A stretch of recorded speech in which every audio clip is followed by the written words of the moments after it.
সেনাবাহিনী প্রধান জেনারেল ওয়াকারুজ্জামান বলেছেন, বাংলাদেশ সেনাবাহিনী দেশের জনগণের আস্থার প্রতীক। জনগণের স্বার্থে এবং রাষ্ট্রের যে কোনো প্রয়োজনে বাংলাদেশ সেনাবাহিনী সবসময় জনগণের পাশে আছে এবং থাকবে।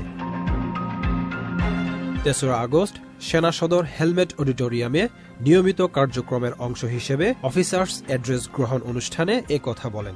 আইএসপিআর এর এক প্রেস বিজ্ঞপ্তিতে এই কথা জানানো হয়েছে।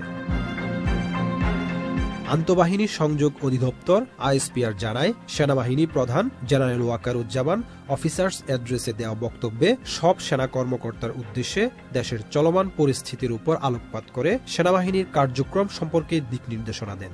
সেনা কর্মকর্তাদের বিভিন্ন প্রশ্নের উত্তর দেন তিনি। পাশাপাশি সেনা প্রধান যে কোনো পরিস্থিতিতে জনগণের জানমাল ও রাষ্ট্রীয় গুরুত্বপূর্ণ স্থাপনাসমূহের নিরাপত্তা নিশ্চিত করতে বলেন।